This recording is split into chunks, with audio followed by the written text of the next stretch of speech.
Terima kasih atas pertanyaan-pertanyaannya. Oh, ini kayak ujian PhD ya. Oke, saya akan jawab sedikit-sedikit aja ya. Yang bisa saya jawab, yang nggak bisa nggak akan saya jawab. Sebagian tertulis nanti. Dari PDIP, Pak Andreas menanyakan apakah ada macam-macam kan. Yang utama adalah apakah kita meningkatkan efisiensi. Kalau di pupuk kan kita sudah akan invest di pupuk ya. Dan kelihatannya sudah akan membaik. Tapi begini, saya monitor proposal-proposal di Danantara.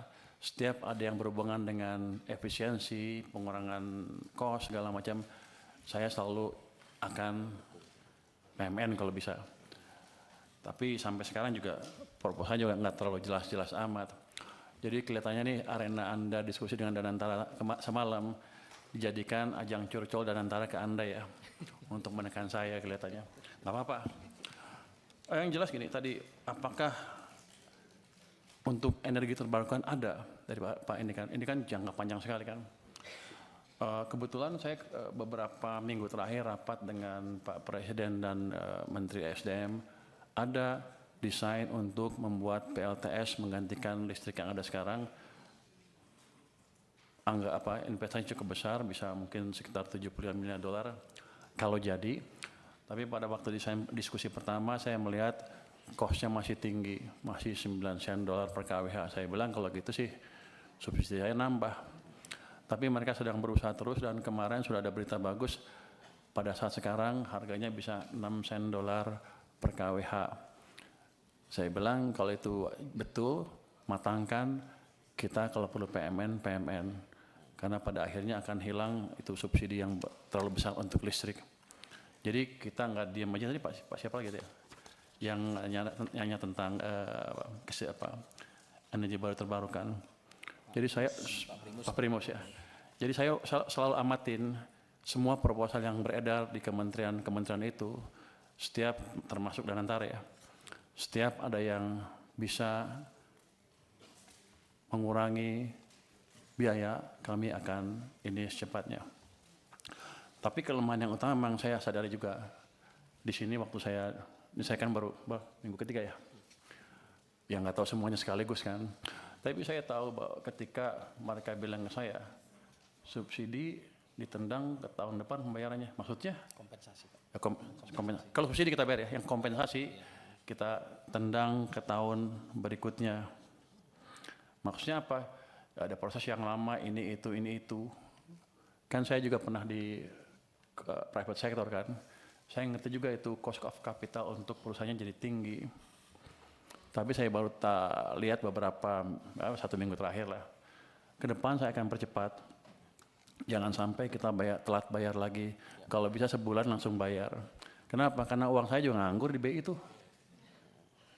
Kalau gitu kan masuk ke sistem cepat, mestinya Danantara harusnya lebih cerdas lagi.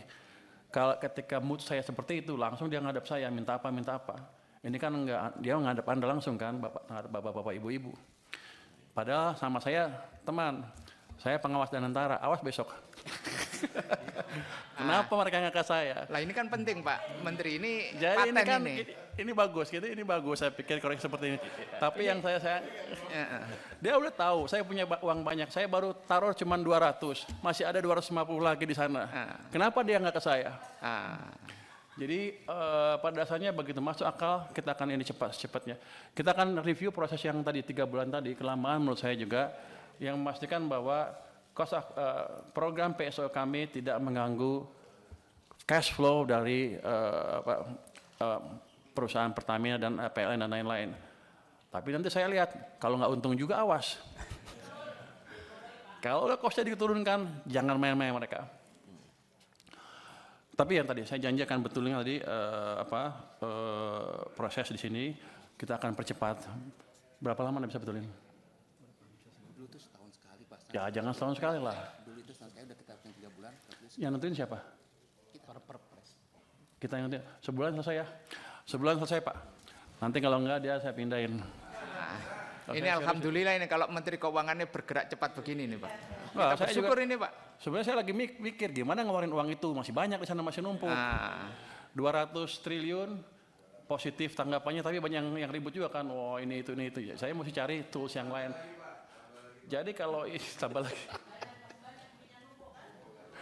Daripada uang kita numpuk di sana, utangnya bunganya dibayar, impactnya ke ekonomi juga kurang.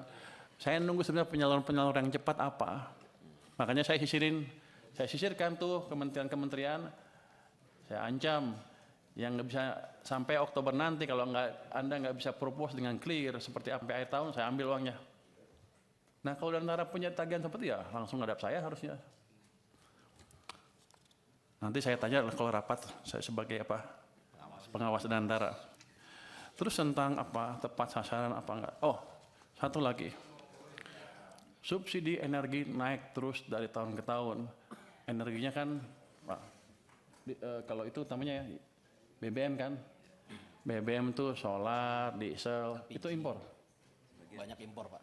Kita banyak impornya sampai puluhan miliar dolar setahun. Sudah berapa tahun kita mengalami hal tersebut? Sudah puluhan tahun kan? Kita pernah bangun kilang baru enggak?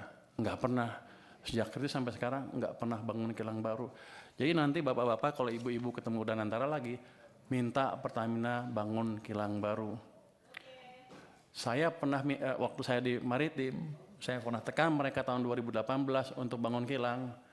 Mereka janji mereka akan bangun 7 kilang baru dalam waktu 5 tahun. Sampai sekarang kan enggak ada satupun. Jadi Bapak tolong kontrol mereka juga. Dari saya kontrol, dari Bapak-Bapak juga kontrol. Karena kita rugi besar. Karena kita impor dari mana? Dari Singapura. Minyak, produk minyaknya.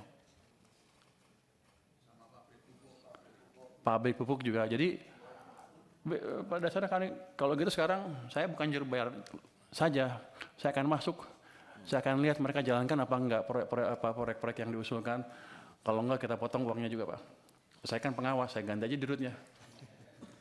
Artinya timbal balik. Jadi ini saya pikir masukan yang bagus sekali dari DPR. Gimana caranya kita memproduksi, tadi Pak Khairul Imam juga memperbaiki alat-alat produksi, termasuk menyediakan alat produksi yang baru yang selama ini kita gagal membangun. Jadi kilang itu bukan kita nggak bisa bikin atau kita nggak bisa bikin proyeknya, cuman Pertaminanya males-malesan aja. Saya pernah kasih ke mereka, biar aja karena mereka jelek-jelekin saya kemarin kan. Saya pernah kasih tawaran ke mereka, kalau nggak bisa bikin ya udah, ini ada investor dari Cina mau bangun kilang, Anda perlu beli 30 tahun, setelah 30 tahun Anda dapat kilangnya gratis. Pertamina bilang, kami keberatan dengan usul tersebut karena kami sudah over capacity. Waktu itu saya kaget, over capacity apa? Kami sudah rencana bangun 7 kilang baru, satu pun nggak jadi kan? Mereka bilang, iya tapi ke depan akan jadi, sampai sekarang nggak jadi. Yang ada malah beberapa dibakar kan. Jadi tolong dari parlemen juga mengontrol Pertamina untuk hal tersebut. Jadi kita kerjasama. Tujuan kita sama sebetulnya mengurangi subsidi dan membuat subsidi yang ada pun lebih murah dan tepat sasaran.